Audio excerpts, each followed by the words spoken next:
ಇಷ್ಟು ಮಾತ್ರವಲ್ಲ, ಹೋರಾಟ ಯಾವ ರೀತಿ ಇರಬೇಕು ಅಂದರೆ ಎಲ್ಲ ಹೆಣ್ಮಕ್ಳು ಒಮ್ಮೆ ಏನು ಅಖಾಡಕ್ಕೆ ಇಳಿಬೇಕು. ನಾನು ಹೇಳಿದ್ನಲ್ಲ, ಅಣ್ಣಾ ಹಜಾರೆ ಒಂದು ಹೋರಾಟ ಮಾಡಿದಾಗ ಆಮೇಲೆ ಅದು ಬೇರೆ ಬೇರೆ ಟೀಕೆ ಟಿಪ್ಪಣಿಗಳು ಬಂತು. ಹೆಂಗೆ ಎಲ್ಲ ಬೆಂಗಳೂರಿನಲ್ಲಿ ಇದ್ದಂಥ ಎಲ್ಲ IT ಎಲ್ಲ ಬಂದು ಹೆಂಗೆ ಹೋರಾಟಕ್ಕೆ ಸಾಥ್ ಕೊಟ್ಟರು. ಬದಲಾವಣೆಯನ್ನು ರಾಜಕೀಯ ಪಕ್ಷಗಳು ಮಾಡಬಾರ್ದು, ಜನ ಮಾಡಬೇಕು. ನಮ್ಮ ರಾಷ್ಟ್ರವನ್ನು, ನಮ್ಮ ಸಮಾಜವನ್ನು ಸುಧಾರಿಸುವಂಥ ಕೆಲಸ ನಮ್ಮದಿದೆ. ನಾವು ಕೆಲವು ಪಕ್ಷಗಳಿಗೆ ಕೊಟ್ಟಿರ್ತೀವಿ ಅಧಿಕಾರ ಕೊಟ್ಟು ಮಾಡ್ರಪ್ಪ ಅಂತೇಳಿ, ಅವರು ಸೆಕ್ಯೂರಿಟಿ ಗಾರ್ಡ್ ಥರ ಮಾಡಬೇಕು. ಮಾಡಿಲ್ಲ ಅಂದರೆ ಕಪಾಳ ಕೊಡೋದು ಇಳಿಸ್ಬಿಟ್ಟು ವಾಪಸ್ ಚೇಂಜ್ ಮಾಡಬೇಕು, ಯಾರೇ ಆಗಿರಲಿ. ಈ ವಿಚಾರಕ್ಕೂ ಅಷ್ಟೇ, ಈ ಹೆಣ್ಣು ಮಕ್ಕಳಿಗೆ ಆಗಿರುವಂಥ ಈ ಅನ್ಯಾಯ ಇದೆಯಲ್ಲ, ಅದನ್ನು ಪಕ್ಷ ಅಂತ ನೋಡಬೇಡಿ, ಇದು ಸಮಾಜದ ಮೇಲೆ ಆಗಿರುವಂಥ ಕಳಂಕ ಅಂತ. ಹಾಗಾಗಿ ಪ್ರಜ್ವಲ್ಗೆ ಕನ್ನಡಿಗರ ಕೆಲವು ಪ್ರಶ್ನೆ ಇದೆ, ಒಂದು ಪ್ರಶ್ನೆ ಇದೆ. ಪ್ರತಿಯೊಬ್ಬನಿಗೊಂದು ಜವಾಬ್ದಾರಿ ಇರುತ್ತೆ. ನಾವು ಹೇಳ್ತೀವಲ್ವ, ನಮಗೆ ಸಂವಿಧಾನದಲ್ಲಿ ಕರ್ತವ್ಯ ಮತ್ತು ಜವಾಬ್ದಾರಿ ಇರುತ್ತಲ್ವ. ಫ್ಲ್ಯಾಗ್ಗೆ, ರಾಷ್ಟ್ರೀಯ ದೇಶದ ಬಾವುಟಕ್ಕೆ ನಮಸ್ಕಾರ ಮಾಡಬೇಕು, ಗೌರವಿಸಬೇಕು. ನಮ್ಮ ಕರ್ತವ್ಯಗಳು ಕೆಲವು ಜನಸಾಮಾನ್ಯರಿಗಿದೆ. ಝೀಬ್ರಾ ಕ್ರಾಸಲ್ಲೇ ನಡೀಬೇಕು, ಜವಾಬ್ದಾರಿ. ಅಂಥದ್ದು ಒಬ್ಬ ಸಂಸದ, ನಿನಗೆಲ್ಲ ಪುಕ್ಷಟೆ ಕೊಡ್ತೀವಪ್ಪ ನಾವು, ಸಂಬಳ ಪುಕ್ಷಟೆ, ಏರ್ಫೇರ್ ಪುಕ್ಷಟೆ, ವಾಹನದಲ್ಲಿ ಓಡಾಡಬೇಕೆ ಪುಕ್ಷಟೆ, ಫೋನ್ ಪುಕ್ಷಟೆ, ವಿದೇಶಿ ಪ್ರವಾಸ ಪುಕ್ಷಟೆ, ಈಗ ಹೋಗಿರೋದು ಪುಕ್ಷಟೆ. ಇದೆಲ್ಲ ನಮ್ಮ ಬೆವರಿನ ದುಡ್ಡಿಂದ ಕೊಟ್ಟು ನಿನಗೆ ಒಂದು ಜವಾಬ್ದಾರಿ ಇರಲಿಲ್ವಾ?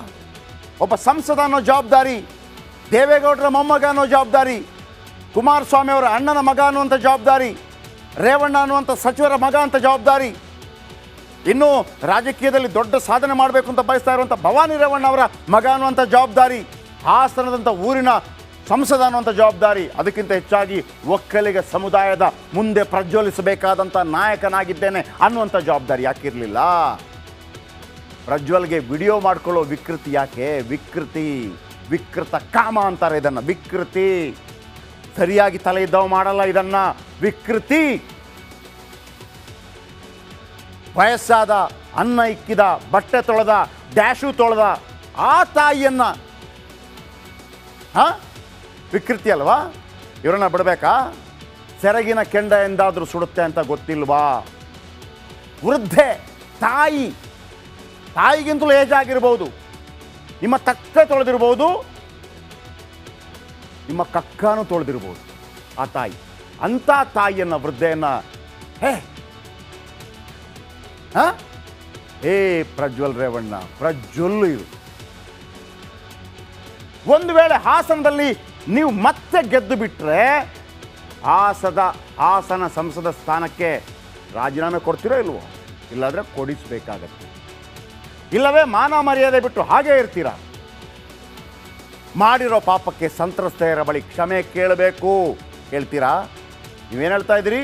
ನನ್ನನ್ನು ಏನು ನಾನು ಪಿಕ್ಚರ್ ಮಾಡ್ತಾ ಇದ್ದೆ, ಏನು ಇಲ್ಬರ್ಗು ಈತ ರಾಹುಲ್ ಗಾಂಧಿ ಹೇಳ್ಬಿಟ್ರಂತೆ. ಆಮೇಲೆ ಎಲ್ಲ ದುಷ್ಟಶಕ್ತಿಗಳು ಸೇರಿ ಈ ಮನುಷ್ಯನನ್ನು ನೀನು ಒಳ್ಳೆ ಕೆಲಸ ಮಾಡಿದರೆ ಯಾವನು ಹೇಳ್ತಿದ್ದ? ನಾವು ಸಪೋರ್ಟ್ ಮಾಡ್ತಾ ಇದ್ವಿ ಪ್ರತಿಯೊಬ್ಬರು ಕೂಡ.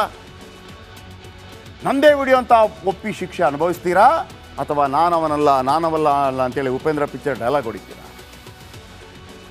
ಅಷ್ಟು ವಿಡಿಯೋದಲ್ಲಿ ನನ್ನ ಮುಖ ಕಾಣಿಸೋದಿಲ್ಲ ಅಂತ ನೀವು ಹೇಳ್ಬೋದಲ್ವಾ? ನಂದು ಅರ್ಧಂಬರ್ಧ ಕಾಣ್ತಾ ಇದೆ, ಅರ್ಧ ವಿಡಿಯೋ.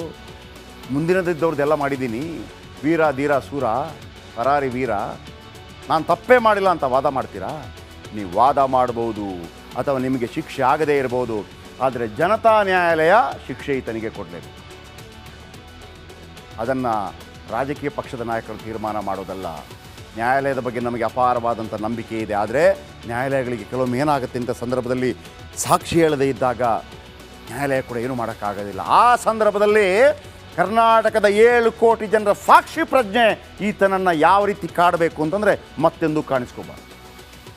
ಓಕೆ, ಇದೊಂದು ಸುದ್ದಿ. ಆದರೆ ದೇಶದ ಅತಿ ದೊಡ್ಡ ನೆಟ್ವರ್ಕ್ ನಿಂದ ಮೆಗಾ ಕವರೇಜ್, ದೇಶದ ಮತದಾರನ ಆದೇಶ ಎನ್ಡಿಎಗ ಇಂಡಿ ಒಕ್ಕೂಟಕ್ಕ, ಲೋಕ ಅಖಾಡದಲ್ಲಿ ಗೆಲ್ಲೋದ್ಯಾರು ಸೋಲೋದ್ಯಾರು, ಕರುನಾಡಿನ 28 ಕ್ಷೇತ್ರಗಳ ನಿಖರ ಫಲಿತಾಂಶ, ಫಾಸ್ಟ್ ರಿಸಲ್ಟ್, ಪಕ್ಕಾ result, number 1 election team, number 1 network, number 1 coverage.